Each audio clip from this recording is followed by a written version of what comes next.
Hello. I am back. It is Friday. I told you I'll be back reading every Friday. Don't know what time, but it'll be on a Friday. So, before I begin, I have been enthralled with this whole Diddy situation, and I'm almost sure you have been as well. And I just can't wrap my mind around how sick, depraved, um, and wicked all of this is. I mean, I had a flashback the other day, and I remember when I was like 9, 10, 8, and you play Monopoly with your family, and then for some reason, whether they went to go watch TV, I was left with the Monopoly game, and I would just, start a game by myself. And another player who just wasn't there. And so, I'd be the banker and everything, and I'd roll the dice for me, and I'd roll the dice for the player that wasn't there. And eventually, it never failed, I would amass all the money, the majority of the property, and I'd have houses and hotels and all the good stuff, right? So much so, I was like a multimillionaire in the game. And after a while, I would just start taking risks and doing crazy things with the Monopoly money because I was bored. What else was there for me to do in the game? I had all the money. I had every hotel and just about every house. And I just made the connection to Diddy. Like, I was just rich in Monopoly money and got bored and was doing a lot of risky things, like maybe I don't know, just risky stuff that if I rolled the dice I could have lost a whole bunch of money, but out of sheer boredom, having all the money, all the property. And that's no different than Diddy, other than he had real money and I had Monopoly money. But the fool got bored. And he has been bored for a couple of decades. And all the trouble he is in now, all the trouble other individuals will be in soon, was spawned out of the boredom of a one Sean Puffy Combs.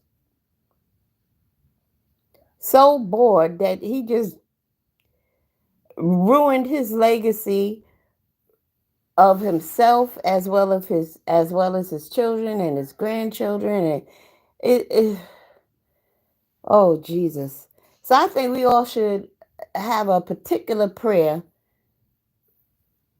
which includes, Lord, please don't let me get that bored in life. If you were a billionaire, what are some things that you could do to keep yourself from getting bored to the point that you start doing the crap that Diddy did? Have you ever thought about that? Well, I did. And I said, hey, if I was a billionaire and just bored with the fact that I can get on my own private jet and fly to any place in this world whenever I felt like it, if I was a billionaire and just had so much money that, I could wake up one day and buy the most expensive car that I could think of, if I was so bored, I could wake up the next day after buying the most expensive car and after getting back from, I don't know, Spain, I can just go shopping for another house to add to my collection of mansions. You know, that's boredom. So what can you do? And the only thing I can come up with is help people. For me, that would eradicate the boredom. And if I'm helping people, uh, I suppose you can find yourself in some sort of mishap, dare I say trouble, trying to help somebody. You ever try to help somebody and it caused you a whole bunch of headaches? All because you're trying to help somebody? Hey, it can happen. But you won't get into any trouble like Diddy is, you know? Anyway, I just thought I would share that. Um, I'm just gonna play a song real quick and then we'll get into this book. The issue is that Simba's in here and I know he's going to leave and I don't want him begging me to open up the door while I'm reading something. But anyway, just rock to this. I'll be right back.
It's all making sense to me now.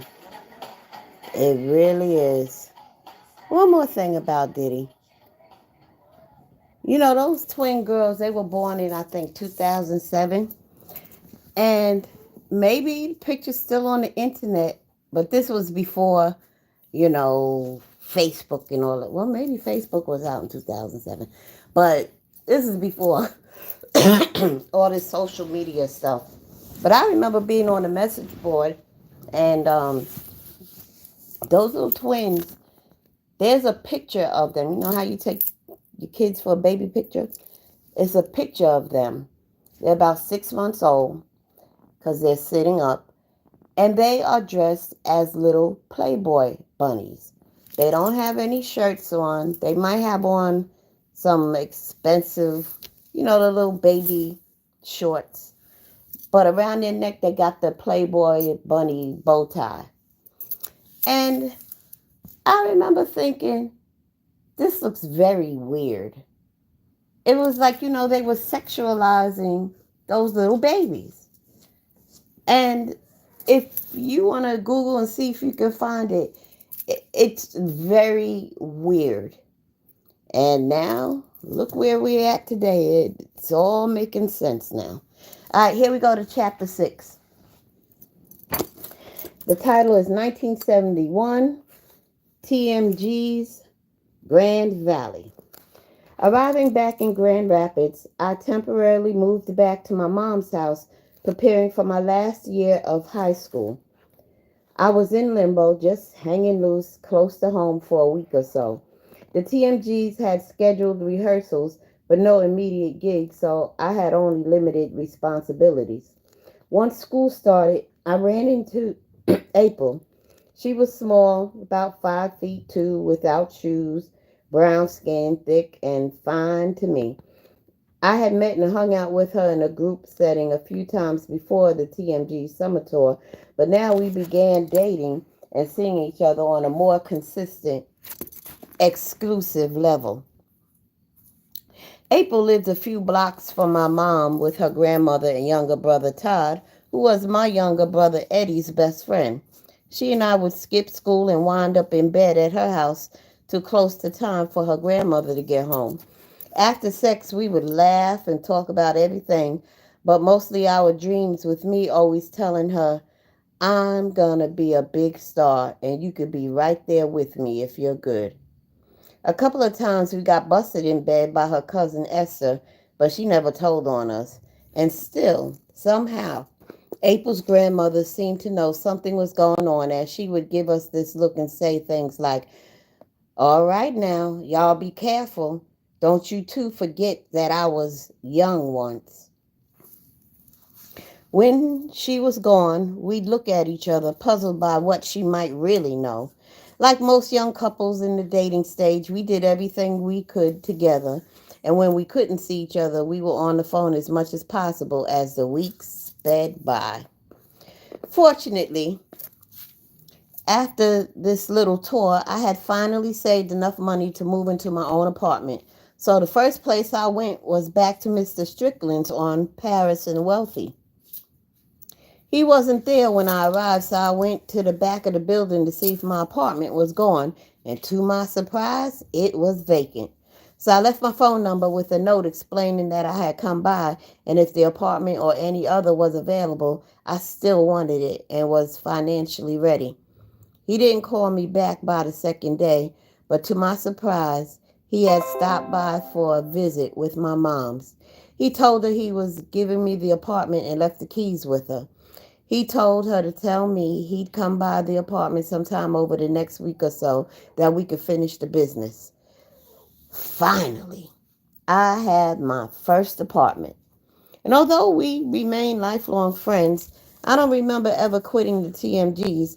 But when I finally looked up, they were no longer a part of my world, with the exception of Darnell and I hooking up and hitting the jam session from time to time. I felt good because I had my apartment, I had my girl, and mostly I had my music, and I knew it was going to take me where I wanted to go. I was also happy because while I was on tour, my grandfather had moved in with my mom's. So I would get to see more of him. And my brother Art had been paroled from prison and was getting his life together. The clubs I'd been playing most of my life were still flourishing, and I enjoyed going to them to check out the bands, many of them passing through Grand Rapids. I helped Art move into an apartment with our friends, James Dumas and Dwayne Parnell. The four of us had hung out from time to time before Art had gotten locked up. Once again, the four of us got together and hung out like old times. One night, we went down to the White Rabbit, and a band from Akron, Ohio came through called Just Us. I liked their sound and approached them after the first set, only to find that they had heard of me and my trumpet playing before they came to Grand Rapids. I had made it a habit of always carrying my mouthpiece with my horn nearby, and after talking with them for a while, they asked if I wanted to sit in with them, to which I said yes. I played on stage with them most of the night. I knew most of the top 40 songs they performed and punted well on those songs, which were new to me, so I fit right in. When the second set ended, they huddled together as I cleaned and put away my horn. Greg. I turned to face them. The leader, Greg Stocks, who was also a trumpeter and one of the band's lead vocalists, asked, "You want to join our band?" I just got off the road with the TMGs and I was free. So I said, "Sure, when?" "Right now." They were all smiling and nudging each other. I informed them that I had a few loose ends to close, but I can join them in Akron in a few days. So let me do this and I'll join you all in less than a week. They wrote down and gave me all of their contact information. We shook hands and I split. I was so hyped up when I got to my apartment that night. I wanted to call April, but it was too late, so I'd have to wait till morning. I drifted off to sleep thinking about how great it was going to be playing with Just Us. The next day, I was awakened by my phone. It was April calling to see what I had to do that day. She said she stayed at home from school, hoping I would come by. So I told her, "I have to take a shower and I'm on my way. You're not going to believe what I've got to tell you." I cleaned myself up, made my way to April's house. And when I told her my news, she wasn't as happy for me as I wanted her to be. But she did understand and finally accepted that I had to go. We spent the rest of the day making love and talking about her visiting me if I had not come back in a few weeks. We reluctantly got dressed and I got out of there and headed to my mom's just before her grandmother came home from work, but not before promising I'd call when I got to Akron. When I got to my mom's, I told her that I was going back on the road to play. I gave her the details, she gave me her blessings, and 2 days later I arrived in Akron, that's how you pronounce it, by Greyhound. Once there, I went straight to the band's rehearsal, reacquainted myself to all of the guys, got a rundown of what to expect about my living and working conditions, and finally I called April as I said I would. Being the new guy, I immediately befriended the other outsider, bass player David Holmes from Brooklyn, New York. I stayed with Just Us in Akron for about a month. It was a gig full of promises, but little work, little money. I stayed in Greg's parents' home initially, but had to leave after a week or so. And through the band, I met this chick with whom I'd spent a night in her apartment, but it was full of roaches, so I left there and stayed at the band's house until I couldn't take living like that anymore. One day, I checked in with my mom and spoke with my Uncle Albert, who was there at the time. In our catching up, he asked me how things were going, and I told him, "Things are all right here, just looking forward to the show we have in Canton this weekend." But with him knowing me, he obviously heard something in my voice and cut me off saying, "Hey, I just bought a brand new Delta 88 and I need to put it on the road. So why don't I come down and check your show out? That would be great, Albert. I'd love to see you, I responded. Done deal then. Why don't you give me the info on where you're playing, and me and Della will see you at your show. Cool. We're playing at the Baby Grand. And as I was reading the show flyer to him, I was thinking how much I love him. Even though he's my uncle, he's always been a big brother to me as well. He felt I needed him then, and he's coming. After speaking to him the rest of the week, my heart was a little lighter and my head became a whole lot clearer. As he said, Albert was at the club to see Just Us perform the following Friday night in Canton, Ohio. He had brought his soon-to-be wife, Idella, already my aunt because she was my stepfather's sister, and another carload of his friends. I heard him asking for me outside of the dressing room after the first set, so I quickly went out to find him, invited him in, and I introduced him to my bandmates. When the show was over, I rode with my folks from the club to the band house, and by the time we reached there, I had decided it was time to put this band behind me and roll back to Grand Rapids. So we picked up my clothes. I said my goodbyes to David and whomever else was there and hit the road with my uncle and his party with Akron and Just Us now a part of my past. I hadn't been home from Akron but a few weeks when James Burris contacted me. Greg, I have something for you if you're interested. I'm interested in anything right now, James. I can help you get into Grand Valley College because even though you have poor attendance, when you finally decided to go to school, your grades are good. So, we should be able to work with them to get you in. I heard the catch in his voice. Okay, what do I have to do? All you have to do is get your GED and you can start in February. And since Grand Valley is only about 20 miles away, you can still do your gigs here every weekend. My high school class would be graduating in June. It was now only January. And second to playing my music, getting an education, a degree was always something I planned to do. Just how, I didn't know until now. I'll do it. This is just what I need. There's something else I need you to do. Anything. The people who are funding this program need to see a face and hear a candidate speak. I want you to address them. Well, what do I talk about?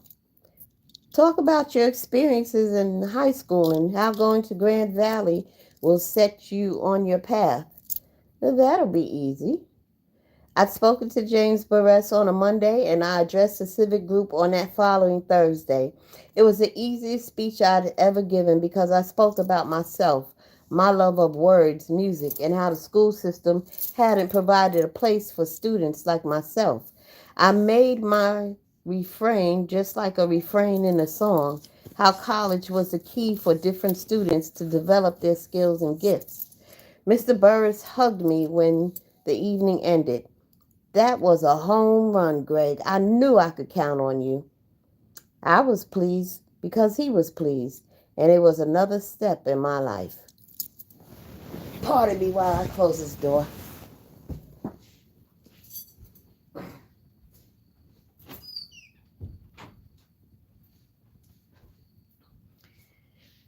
Every little thing. All right.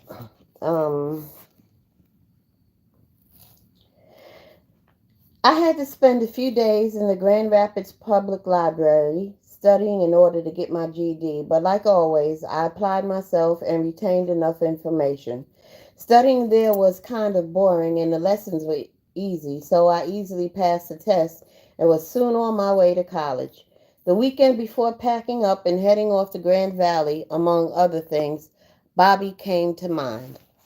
I had missed my boy, my partner in musical crime, all that time I'd been gone, so I just dropped what I was doing and went to look for him. First, I sought out his close friend, Wilbert Haynes, knowing that's who Bobby would be hanging with after I left. but Wilbur had not seen him lately and had no idea where he could be found.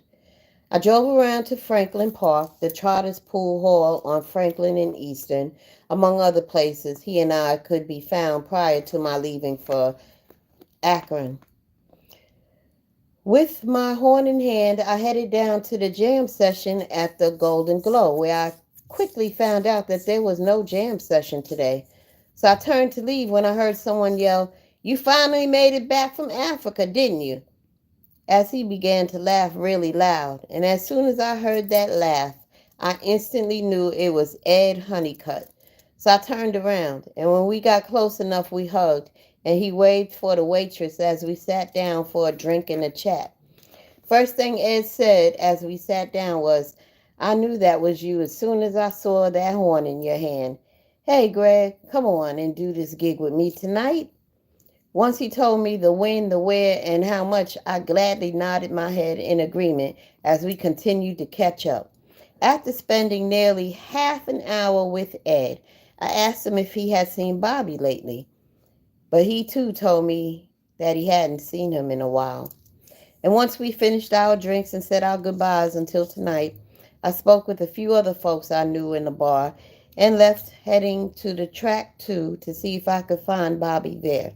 When I arrived, parked, grabbed my trumpet, and headed for the door, I ran into a few people coming out. I asked about a jam session, but was told there was no jam session there anymore, so I went in to find out what had happened and why. There were less than a dozen folks in the place, with a few at the bar and 3 folks around the pool table, but I recognized no one, so I exited as quickly as I had come in. With no jam session at either place that day and no one had seen Bobby around, I finally went to the DeBarge house. And although neither Bunny nor Tommy were nowhere to be found, I spent time catching up with Randy, Marty, James about what had been going on since I left. I was told that Bobby was with his cousin Andre, who he'd been hanging with most of the time since I left. Finding them was very easy because I had hung out at Andre's apartment before leaving with the TMGs, and I knew they'd be in the basement on the instruments. When I arrived at Andre's place, I rang the bell, knocked on the door, and waited patiently till Andre came and opened it. And there was a difference, though, in Bobby. His speech was a little slurred. He and Andre were glassy-eyed. I found out they'd been drinking cough syrup along with smoking weed. My older musician friends had taught me syrup was the appeasement for junkies or heroin addicts when they couldn't get a fix. Bobby and Andre drank it to augment alcohol or anything else. What I didn't like was its effect on Bobby's singing voice. He was pitchy and had trouble hitting his high notes. I told him what I was hearing, and being Mr. Fix-It, he played it off by saying he wouldn't drink it when he sang. Playing together, though, despite that syrup slur, was vibrant, and as the 3 of us jammed, a light blinked in my head. "Bobby and Andre, let's form a band." Andre asked, "Well, where are we going to play?" "Let me worry about that. Besides Tommy, who are we going to get to play with us?" Bobby's wide grin let me know he had something in mind. "Wilbert Haynes on guitar and our cousin Stanley Hood," Bobby said. Stanley, a saxophonist who had recently moved to Grand Rapids from Lansing, Michigan, was available and always ready to play. "Let's get everybody together and we got a band." Andre played a roll on his drums and said, "It's a family band except for you and Wilbur." I looked at Bobby, who'd heard what I'd heard from Andre. We were always like that, tuned into something happening at the same time. I said it before he did. "Two in the Family. That's the name of our band. Two in the Family." A moment of clarity passed between us. This time in my life was very full, and I had so much going on. starting a new band, a new job, and soon to start college. I got a full-time job at Keebler Bakery and played gigs with the Bartees, what I called the pickup band with Mache and Honeycutt at nights. Two in the family rehearsed as much as possible, and we had a special sound because we were young. Everyone could sing, harmonize, and play instruments. I discovered James Barres had bought into a club along with my longtime family friend Raphael Gooch. Raphael, though a few years older than me, I knew well, as his mama, Miss Lily Mae, was one of the few neighborhood moms where my extended family lived on Hall Street when I was 9 or 10. Miss Lily Mae would protect us, pamper us, discipline us, and made all of the neighborhood kids feel loved. Raphael and his younger brother Brock grew up close with my uncles Oscar, Albert, and Sylvester, with Art and me as tagalongs, so we were like family.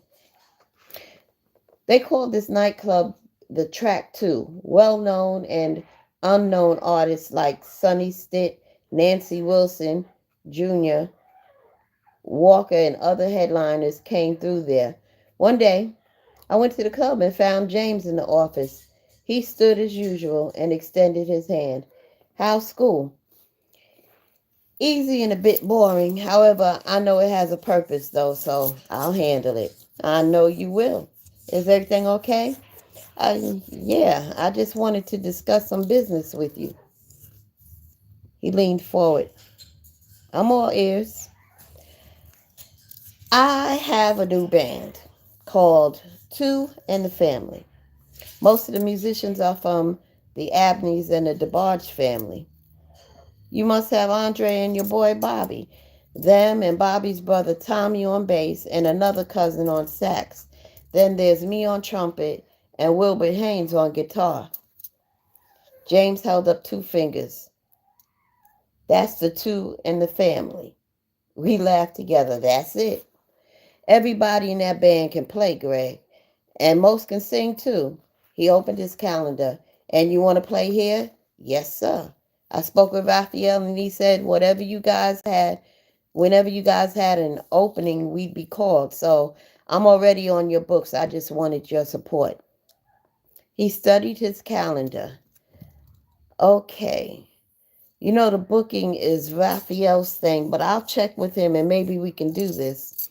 Mondays, as you know, are dark nights for musicians, so you could play then. We'll call you if someone doesn't show, and if you want, you can be the opening band for whoever doesn't have one. I know Raphael told you that the money's not going to be long, Greg. He did, but I also know you two will be fair to us. Standing, we shook hands, and I nearly jumped for joy, knowing I just booked my first gig for the band. Telling Bobby and the family about the gigs at Track 2 motivated all of us, and we practiced hard. Having the DeBarges and their cousins made the singing part easy because everyone in the band could sing, and we harmonized easily. Bobby was true to his word and was never high on syrup during rehearsals. At our first gig, we set the house on fire, and every time we played after that was like a house party. I was a couple of months shy of my 18th birthday, getting my GED during January and playing with Bartees and Two in the Family. Fact is, I was supposed to graduate high school the coming June, but instead I entered Grand Valley College as an English major in February of 1972. Grand Valley was what I needed at the time. I moved into a campus dorm room with an old friend, Bradley Moore. I've always been faced with forks in the road, and being a college student didn't stop that tendency. Once I settled in at Grand Valley, I found that I had many friends there who I'd grown up with, including my first true love of my life, Tracy Babcock, her best friend Lynn Wilson, and Marvin Johnson, who was a jokester from my family's church, Peanut Walker, and many others, whose names elude me at the moment. I met and befriended a lot of folks from other cities in Michigan, as well as folks from across the U.S. Going to Grand Valley was initially difficult because, per always, school was too easy for me, and I had to force myself to attend the classes. Not because of all the fine women I'd encountered there, but all in all, I was having the time of my life. After classes were paid for and books were bought from my financial aid checks, I bought my first car for my mother. It was a 1969 Buick LeSabre that my stepfather had given her when he bought her a new car. She sold me the car because it needed some work and she hadn't gotten her driver's license yet anyway. Little did I know that the car was really a piece of shit that smoked so much. One friend, Irving Jr., laughed, saying that he knew it was me coming up the street from 3 or 4 miles away. The damn thing needed a valve job, which, of course, was not in a college student's budget, and I didn't know about it till after I bought it. Anyway, I drove it to get to and from the city for rehearsals, gigs, shopping, and when Marvin, Peanut, and I had no other ride to get away from the campus. Besides my studies, once again, I returned to gambling in order to supplement my lack of income. When almost broke, I quickly pulled together enough folks on campus to start a tomp game. Marvin, Peanut, Hook, and a heavy brother from Detroit would strike up a game in the cafeteria, in the commons, in the dorm hallway, and even in the laundry room. Didn't matter. Game's on. And even though I had a music theory class where we only talked about instruments, I still kept my trumpet at hand and would whip it out of my case and play whenever I found the right moment. Going to Grand Valley soon became fun because Marvin and I made it fun for ourselves and anybody, male or female, who wanted to hang with us.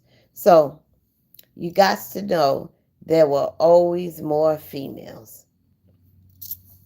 Most time in my life, I've worn caps or hats. I even wore a hippie attire and carried a shoulder bag from my early teens into my 20s. I remember I had this leather hat with a wide, flat brim that I was wearing from the start of my days at Grand Valley. I was also wearing a small beard during those days. Well, Marvin, being his normal, funny, crazy self, messed around and looked at my hat, my glasses, and my beard and blurted out, "Billy Paul," in front of everyone within earshot, and we all fell out laughing. So from that day on, my on-campus nickname was Billy Paul. Billy Paul. What did Billy Paul sing? Did he sing? Wait. Me and Mrs. Jones. Yeah, that was Billy Paul. That's what my new friends called me, and many new people came to know me by that name, which was after the singer of the hit song, Me and Mrs. Jones. My first year at Grand Valley really went by fast. In, or better yet, at school during the week and playing with Two in the Family or the Bartees over the weekend, my life was great and still moving fast. I started to say Billy Paul sang, "Nothing from nothing leaves nothing."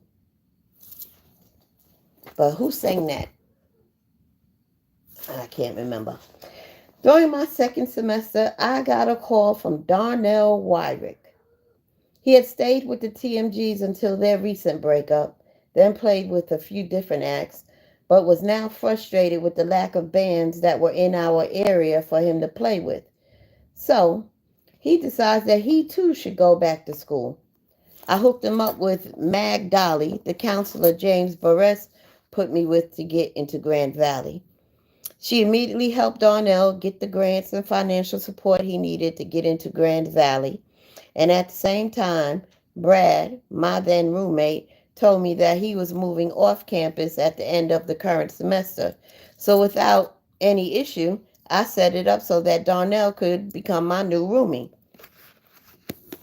That was really great because not only did Darnell and I have a long, positive friendship, but we could now practice new songs and horn techniques after classes and also drive into the city on weekends for the jam session at the Golden Glow to sit in with different bands who came through the track too.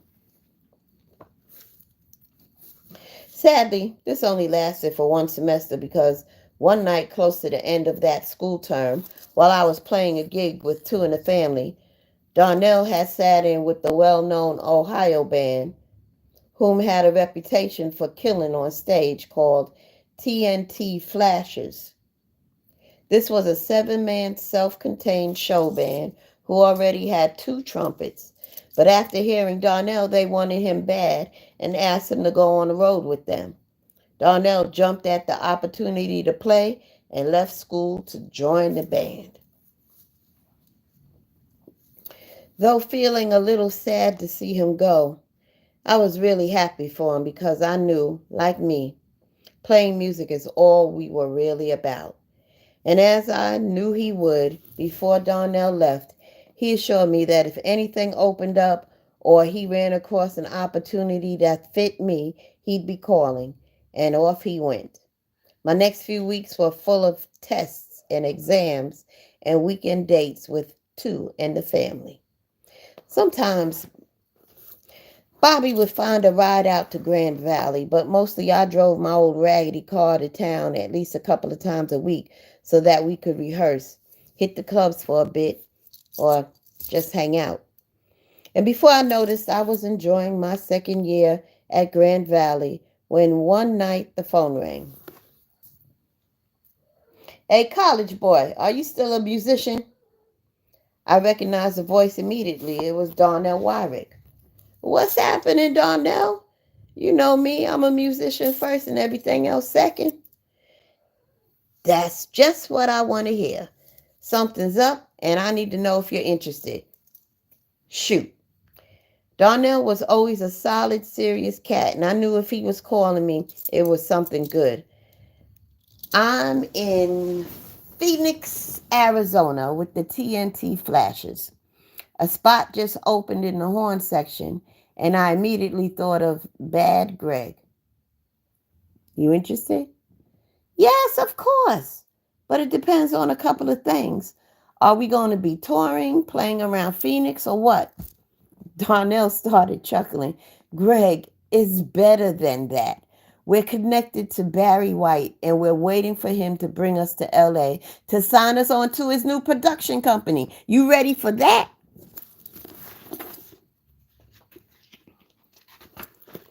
The name Barry White made my ears ring. Looking around my dorm room, I focused on Darnell. And although he was now on the other side of the country, before he left Grand Rapids, we had come to be tight, living and playing together, and we supported each other in every way. Grand Valley and a degree represented a stable future, but music was my one and only love. "Yeah, I'm ready for that." "Okay, I'll call you and tell you when the ticket will be there." "Okay, what happened to the other horn player? People don't walk out on opportunities like this." "Well, he and the keyboard player got tired of waiting and lost faith. You know, the whole stability thing. It'll get us every time." I heard but didn't really hear the last part of his sentence because my mind locked on the words, "the keyboard player." "So you need a keyboard player too?" "Yeah." "Good, because I got somebody, and you already know what he can do." "Who's that?" "Bobby." He inhaled and held his breath. "Bobby DeBarge?" "Yeah, man, Bobby DeBarge. He's better now than he was before, and you know how he can sing." The dead silent sound coming through the phone indicated he was thinking about Bobby. Darnell, you know I've been waiting for this call and I'm excited about the opportunity, but I can't leave Bobby here in this Grand Rapids shit. I don't know, Greg, he said with a big sigh. But I will see if the other guys in the band are game and I'll get back to you. Cool. Hang up the phone, I thought about Bobby and how it had come to me that God had placed Bobby in my life for a reason. I knew the reason was for me to take care of him, and our destinies were also linked. He was a younger brother to me. I had to work out for him and walk him through doors that he would not be able to open on his own, but doors that would also benefit him.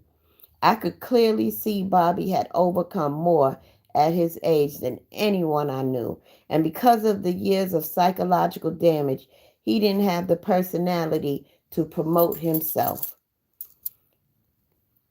Next day, after class, I got that call from Darnell. Your ticket will be there tomorrow, so you have 2 days to get here. We don't have a ticket for Bobby because the guys had somebody from here. But I told them you didn't want to come without Bobby.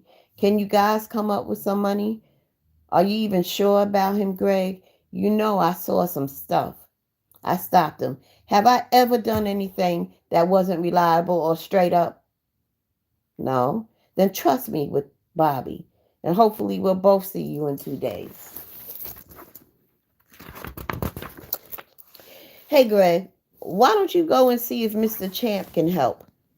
Yeah, I already checked and got a number on him, and if I can figure out another way, I'll go see him tomorrow.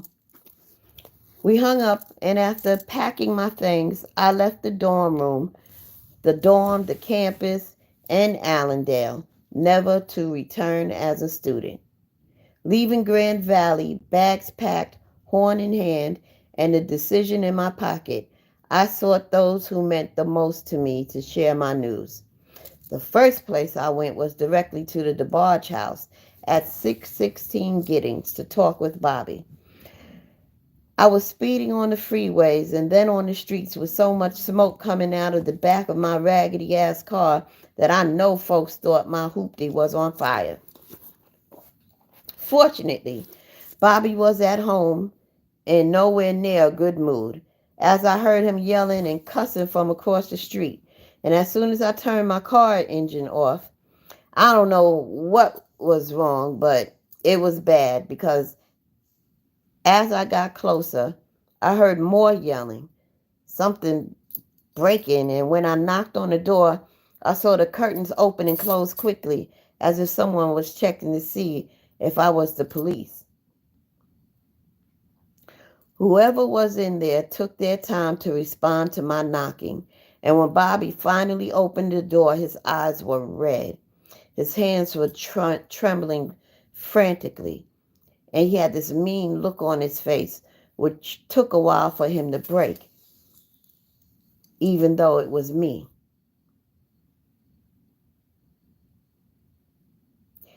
He gestured for me to come on in, but I quickly said, "No, man, you need to come out here. I've got some important talk for you." He blurted back, "I know it's got to be better than this shit I'm dealing with here. Give me a second. Let me get a jacket on." I stepped back out of the doorway and waited on the porch for a few minutes till he came out. I hit him quick with, "You say you wanted to play music, right?" "You know that. Let me have a cigarette, Greg." Okay. So Bobby must have had a slight speech impediment, because he says, "You say you want to play music, right? You know that. Let me have a cigarette, Greg. Not a cigarette, a cigarette." As I pulled my hand from my pocket and passed in my pack, I continued, "Well, we've got a chance. We got a gig with Darnell Wyrick and this band called TNT Flasher. They want us to join them in Phoenix, Arizona in a couple of days to get tight before we signed with Barry White's new production company. Greg, stop bullshitting. He looked straight into my eyes as I just stood there. You ain't kidding, are you? How'd they know about us? Donnell's in the band. He called me, asked me to join because their trumpet player quit, and I told them about you. Bobby leaped from the porch, past all of the stairs, onto the sidewalk, and we laughed loudly. There's one catch. We still got to get you there. They didn't send me a ticket, Greg. They didn't know anything about you until I proposed you to Darnell. And then he proposed it to them, only to be told that they couldn't afford to pay for both of us. They were going to hire this guy from Phoenix who had played a few gigs with them since their keyboard player left with the trumpet player. But I convinced Darnell that I'd find the money and we'd get you there. So he convinced the band to hold off on the other guy. You know how that is. So we have one day to get that money, get ready, and be on that flight together. But Greg, you know I ain't got no money. Neither do I, Bobby, but somehow I'll get the money. You just get ready. Shit, I'm ready now. Let's go. We both laughed a big hearty laugh and hung out in front of his house for a little while longer, talking about what we were getting ready to do. Then I realized since I've talked my way up on this, by hook or by crook, I better get that money. So I decided to get going, and I told him I'd pick him up early in the morning. I left there, and while driving away, it dawned on me. All this talk about flying, and I had never flown in my life. But I wasn't about to be afraid. I was getting my ass on that plane, or whatever else it took to get me and Bobby to Phoenix, Arizona. By now it was late, so I decided to use the rest of the evening to make a few stops to say goodbye to my uncles, Sylvester, Albert, and Oscar. I ran by Arts to let him know that he could use my car while I was gone, as long as he took care of it.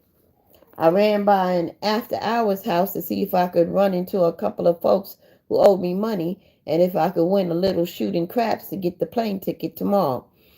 I was dead tired once I made it back to Mom's house in the wee hours of the morning. So I sat down, and that was all I remember. I woke up just before noon the next day, still in my clothes. So I hurried to my car, grabbed my packed bag, carried it inside and up to the bathroom to bathe, shave, and get ready for my last full day in Grand Rapids. And when I was done, I looked for Mom, but she was nowhere to be found. My grandfather, who now also lived there, was sitting at the kitchen table. Boy, what's got you all lit up? What's that? Sitting next to him at the table, I placed my hand on his and said, Granddad, I've got this opportunity to go play with a band in Phoenix, Arizona, who's waiting to be signed by Barry White. They've already sent me a ticket. He grasped my hand. And what about school? You're doing so well. And Mr. Burris and that girl Magnolia worked hard to get you in there. I'm leaving school, Granddad.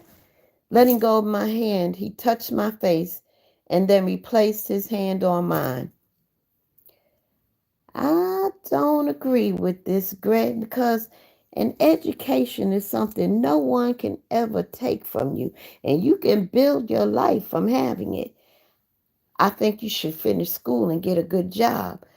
But if that's what you want to do, go ahead. I hope you don't have to live to regret this. Granddad, it's what I've got to do, so I won't regret it. I left the kitchen, and looking back at him, I saw him bury his face in his hands, as he had often done when he was in deep thought. I too was in deep thought, as my grandfather was a good, strong man, sacrificed his childhood dream of becoming a singer, who overcame the obstacles of growing up poor and black in the South, to finding and holding stable employment and taking care of and raising his 11 children. I always respected him and wanted his respect and subconsciously his approval. After Granddad telling the others should have been easy, but it wasn't.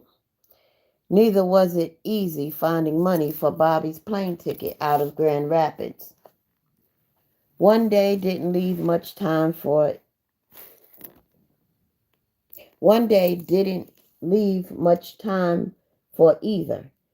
Putting one foot before the other, I headed to my mother's house to tell her my plans. All right, how about we allow myself to take a little break? Because I've just been reading.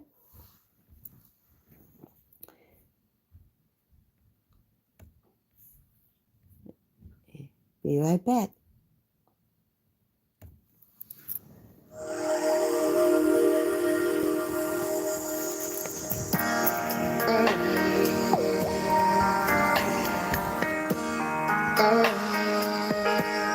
I hear your voice inside my head, everywhere. Oh, yeah, clearly still inside my head, everywhere. It's killing me softly with every heartbeat, thinking you can't see how your son's living. It's never at just up in heaven. I feel like dropping you this letter, but it'll be returned to sender. How I wish I could bring you home. Flowers on tombstones, let me know it's been too long since I've been in moves on. It's getting colder every winter. I can't take the heat in summer. Can't hardly deal with all this drama, but just when I'm inches away from losing my mind. That's when I swear sometimes your voice inside my head, and it feels like you're everywhere. Just when the walls are closing in on my world, I see my baby girl inside the ocean, everywhere. What's that you saying? Just keep on praying. You'll see the day when it'll be worth the waiting. I think I received your message. Look how I'm receiving blessings. Finally got the platinum record. Did you see me on Soul Train? Dedicated the whole thing. Remember me just hoping you were out there in nowhere. You were floating on stage with me. Someone said they saw me glistening. Gotta let you know I'm listening to you just when it's the most important time of my life. That's when I swear sometimes inside my head, and it feels like you're everywhere, everywhere I am. Just when my heavens open up on the world, I see my favorite girl. It's so obvious you're everywhere, everywhere. If God is in the spirit while talking to my heart, then for an angel I know it can be hard. You were my guardian and I know you're still playing your part. Just on the other side, but always in my life. No need to just believe. I know you're hearing me. I'm reaching out my hand into the promised land to feel your presence when I need strength. Everywhere I am, I know that you're watching. Everywhere I know that you're watching. Everywhere I am, over us, everywhere I am. Oh, no, yeah, yeah, yeah. Watching me, everywhere I am. I can feel it in my soul.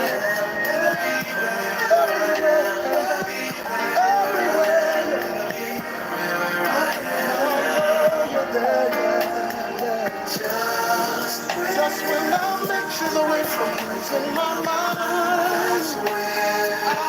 I'll hear your voice.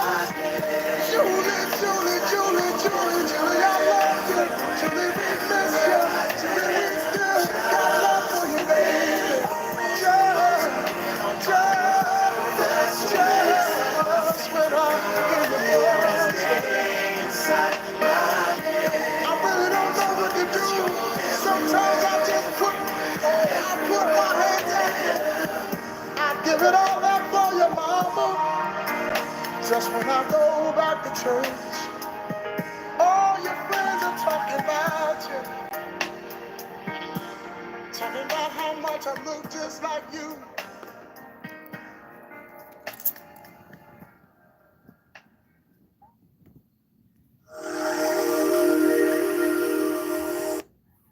Wasn't that a nice song?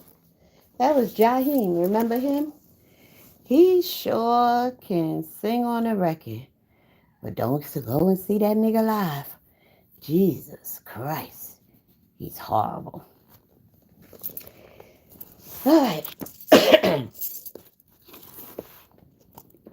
Forever encouraging, she told me to go on and follow my dreams and just pray every day and ask the Lord to guide you, and you'll be just fine. To those who much is given, much is expected, and you've been blessed and given in abundance by the Lord, Greg. I so love this woman. Her approval and acceptance of me meant the world to me throughout my whole life. Most times in the darkest of dark, she was my light, and her words were my constant companions. Of course, her support filled up more than half of what I was to carry with me on this journey. With time running short, I decided telling my mom and getting Bobby's plane fare would be my priority before catching that flight in the morning. So my next stop was a small business league to see Mr. Champ. When I arrived, he was there, but in a meeting, so I patiently waited. And while sitting there, I am imagining how life would be in Phoenix, then in Los Angeles. I thought about what these 7 new guys would be like as musicians, friends, co-workers, and fellow dreamers. I imagined how Bobby and I would fit in, and about our having never been that far away from Grand Rapids. And even though it took close to an hour, it seemed like less than a minute had passed before Mr. Champ emerged from his office with his usual broad smile and a big cigar nestled between his large fingers. Sorry for the delay, but come on in.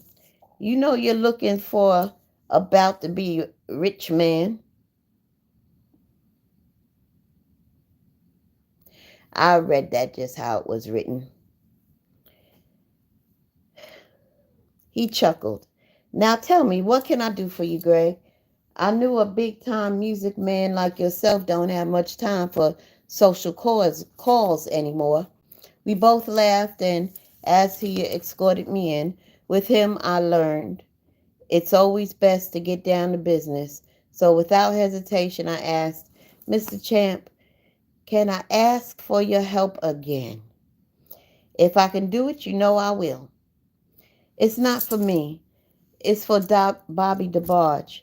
The band Darnell is with asked us to join them in Phoenix, and they're sending me a ticket, but we have to get Bobby's. Is there any way you can help me with that? Mr. Champ puzzled his chin.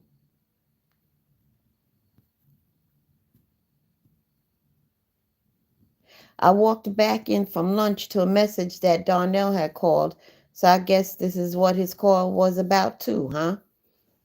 Well, give me a minute. I waited inside his office, cradling my horn and thinking about how thankful I was to have someone that I could go to in a pinch, and about how much I appreciated Darnell because he was forever on top of things that were important. Greg, as he walked back into his office with that broad smile, so you three Grand Rapids men will be joining up with Barry White? Yes, sir, Mr. Champ. Now, you know you have to show the world what Grand Rapids men are made of, don't you? We'll do that. Son, give Della your flight information, and you and Bobby come by here tomorrow, and I'll have something worked out so you two can fly together. But, Mr. Champ, the flight is leaving in the morning. Well, that just means we've got to move a little faster, don't it? What do you say we meet here around 6 p.m.? That should be enough time to work this out. Thank you, Mr. Champ. No, Greg. Thank you, Greg. You know it's my privilege to help my boys anytime I can. Leaving the building, I jumped in the air. I knew Mr. Champ was watching me, and I wanted him to see how happy he just made me. And when I walked into Mom's house this time, she was home watching her soaps. I came in and sat down, catching the last few minutes of All My Children before talking. And as the closing theme played and the credits rolled, I asked if we could turn the television down because I had something to tell her. She immediately cut me off saying, Daddy told me you were planning to go to Los Angeles with Barry White. What's that all about? I laughed at the fact that the simplest information gets confused from one person to the next. No, Mom. Bobby and I are leaving for Arizona in the morning to become members of a band Barry White manages. I could see the bewilderment on her face. I quickly continued. See, Darnell called me yesterday and asked did I want to join the band that he left school to join last year, remember? This band, TNT Flashers, were in Phoenix preparing to be signed by Barry White, who is going to be their manager and send for them to come to LA, sign a record deal, and make a record. Mom settled back on the couch with a concerned look on her face. But before she could say anything, I interjected, Mom, I know this is my shot, and like I told you before, I'll die to do my music. So school don't matter anymore, huh? And what happens if this band turns out like the last? How many bands you been with now? 6, 7? I gotta see. This is what my life is made of. But this time there's a record deal with a big star attached. I just gotta see, Mom. I know you gotta see, she said in an intense tone. So when are you leaving? I'm out in the morning with Bobby at my side if all works out today. I hope it works this time, Greg. It will, Mom. I'll make it work. I know you're going to see Mother before you leave. I've already done that, but if I have time, I'll stop by again on my way to the airport. And please tell everybody else I don't get to before I'm going. Now, I got to make sure Bobby's together, and I'll be back later. I left Mom's house and took my time absorbing the sights of my neighborhood, my complete surroundings, all the way to Bobby's house. Once in, I found him at the piano, as usual. Man, Greg, you look happy, aren't you? You should be too. You know I am, man. That means that everything here is okay and you're ready to go, right? You got that shit right. Making my way back out of the front door, I said, well, we're on our way to Phoenix, partner. I picked up your ticket around 5 p.m. Our flight leaves at 10:15 tomorrow morning, so I'm at your door at 8 a.m., okay? Okay, see you in the morning, Greg. Well, With hellbound determination to make that flight to Phoenix, Arizona tomorrow morning, I'm now getting a little nervous because I had never flown on an airplane before. Not scared, just a little nervous. I drove through the city checking out the sights while stopping to visit a few more relatives, mostly my eldest, to say goodbye before I made my way to Mr. Champ, promptly at 5 p.m. True to his word, he had both tickets in hand. He gave me a big, long hug, and then grabbed me by both forearms and held me there for a second. I could see the pride beaming from his smile as he said, I know you're going to make it this time.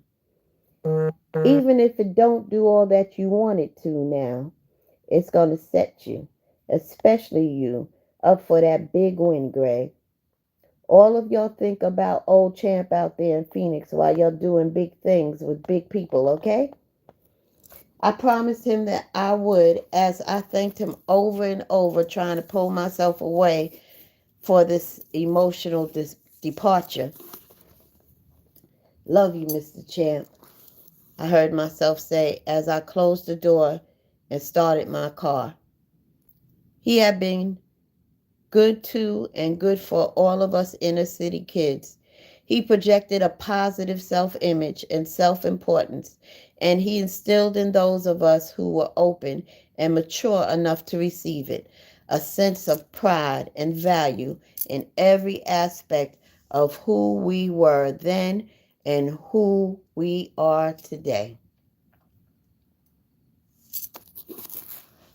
That night, after making a few final rounds to sign out with my friends, my folks, I dropped by the track too to have a drink and get with Raphael and James to let them know I was on the way out again.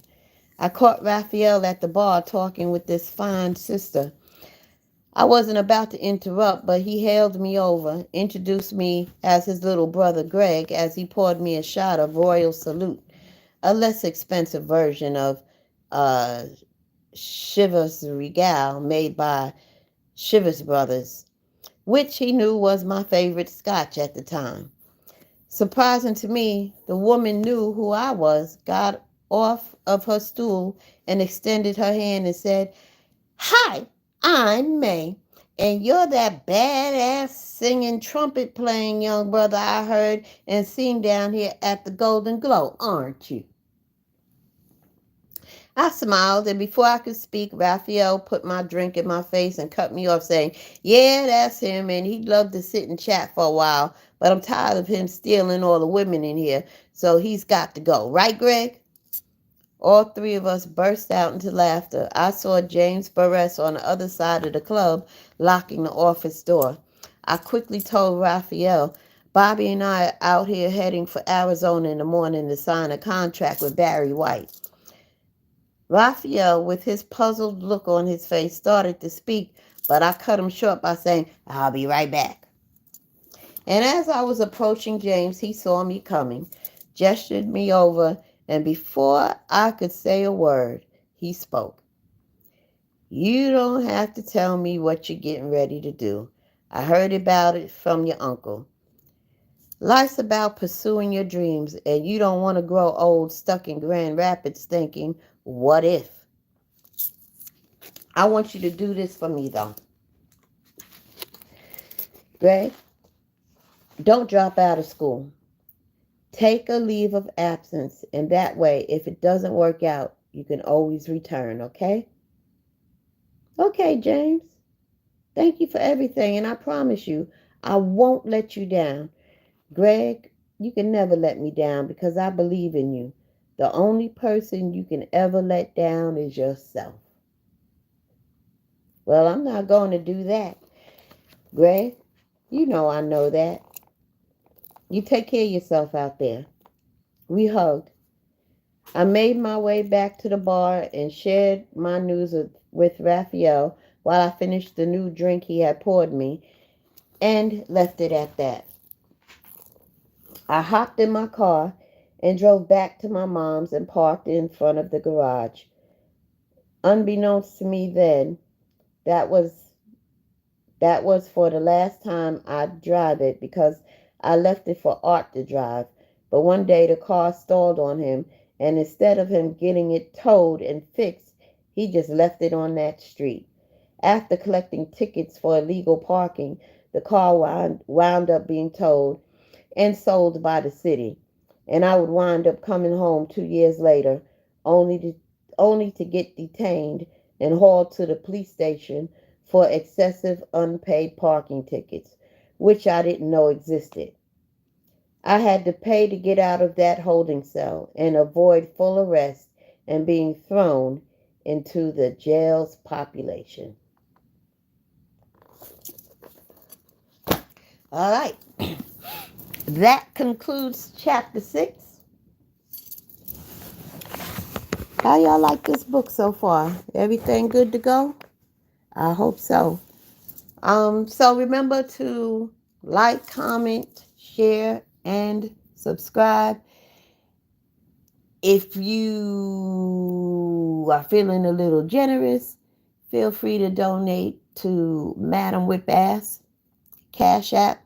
That would be $ Madam Whip Ass. I'd greatly appreciate it. And I'll be back again next Friday, and we'll mosey on through chapter 7 and hopefully chapter 8 as well. Hey, Tony and Marlon, how you doing? Glad you enjoying the book. All right, so I'll catch up with you all soon. And with all that being said, no diddy. Peace.